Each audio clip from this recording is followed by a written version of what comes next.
Assalamualaikum warahmatullahi wabarakatuh. Salam dan bahagia guru penggerak. Di video kali ini, saya akan menjabarkan demonstrasi kontekstual dari modul 1.3 mengenai visi guru penggerak. Sebelumnya, izinkan saya memperkenalkan diri. Nama saya Diah Ayu Chandra Dewi. Saya adalah calon guru penggerak angkatan 8 dari SMA Negeri Balung, Kabupaten Jember.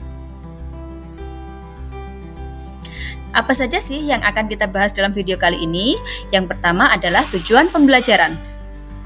Yang kedua, inquiry apresiatif. Yang ketiga, visi guru penggerak. Yang keempat, prakarsa perubahan. Dan yang terakhir adalah metode Bagja. Yang pertama mengenai tujuan pembelajaran. Tujuan pembelajarannya adalah calon guru penggerak mempraktikkan penerapan paradigma inquiry apresiatif untuk mengidentifikasi potensi diri dan membuat kalimat prakarsa perubahannya. Yang kedua, calon guru penggerak menyusun bagja menurut kalimat prakarsa perubahan diri yang telah dibuat untuk kemudian menjalankannya. Yang kedua yaitu inquiry apresiatif. Apa sih inquiry apresiatif itu? Inquiry apresiatif yaitu mengidentifikasi hal baik yang telah ada di sekolah dan mencari cara bagaimana hal tersebut dapat dipertahankan dan memunculkan strategi untuk mewujudkan perubahan ke arah yang lebih baik. Kemudian visi guru penggerak. Visi yang saya berikan yaitu istimewa. Artinya, terwujudnya generasi yang memiliki kecerdasan intelektual, spiritual, melek teknologi, inovatif, merdeka, dan berwawasan global. Adapun prakarsa perubahannya yaitu menemukan kompetensi dan kekuatan yang saya miliki sebagai pendidik yang berpihak pada murid. Selanjutnya, metode Bagja. Apa itu metode Bagja? Bagja adalah singkatan dari B, buat pertanyaan. Pada tahap ini, berisi pertanyaan-pertanyaan untuk menentukan arah penelusuran. A. Ambil pelajaran. Artinya, memandu bagaimana pengalaman positif dari individu, kelompok, atau komunitas lain yang akan dijadikan pembelajaran. G. Gali mimpi.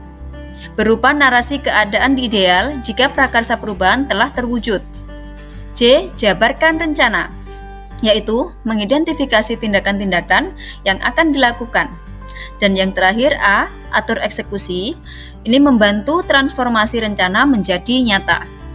Pertanyaan yang muncul dalam tahapan buat pertanyaan utama yaitu 1. Pendidik seperti apa yang diinginkan murid?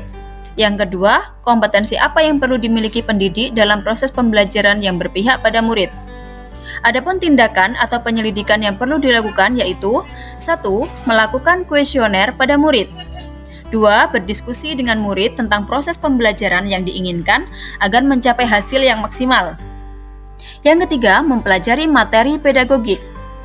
Yang keempat, mengikuti kegiatan pengembangan kompetensi mengajar berupa webinar, workshop, diklat, in-house training, dan lain-lain. Tahap kedua yaitu ambil pelajaran.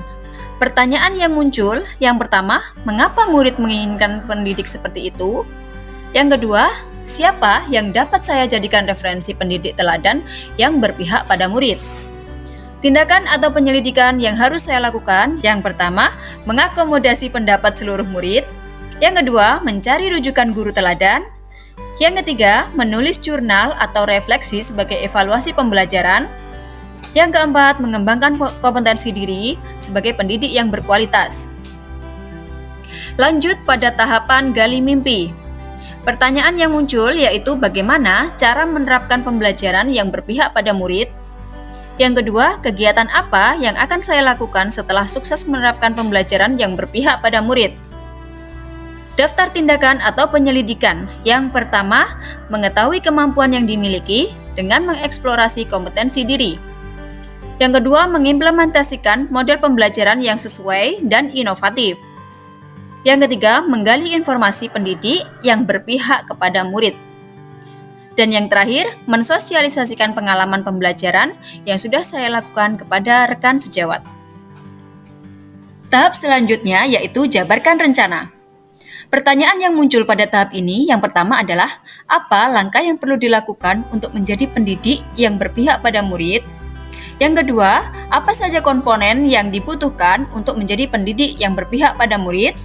Dan yang ketiga, bagaimana agar dapat konsisten menjadi pendidik yang berpihak kepada murid? Adapun tindakan atau penyelidikan yang harus dilakukan yaitu, pertama, merencanakan pembelajaran secara matang, mendata kebutuhan sebelum melaksanakan proses pembelajaran. Yang ketiga, melakukan refleksi diri secara berkala dengan bantuan observer. Tahap yang terakhir yaitu atur eksekusi. Pertanyaan yang muncul dari tahap ini yaitu yang pertama, siapa saja yang berperan dalam pencapaian pendidik yang berpihak pada murid? Yang kedua, bagaimana rubrik penilaian yang digunakan untuk mengukur keberhasilan? Yang ketiga, langkah apa yang akan saya lakukan setelah sukses menjadi pendidik yang berpihak kepada murid? Adapun tindakan atau penyelidikan yang perlu dilaksanakan yaitu, yang pertama, pihak yang berperan adalah kepala sekolah, rekan sejawat, atau observer. Yang kedua, menyusun rubrik penilaian berdasarkan indikator inquiry apresiatif yang berpihak kepada murid. Dan yang ketiga, melakukan diskusi evaluasi secara rutin dengan observer. Yang terakhir, berbagi praktik baik dengan rekan sejawat. Demikian pemaparan dari demonstrasi kontekstual modul 1.3. Terima kasih. Wassalamualaikum warahmatullahi wabarakatuh.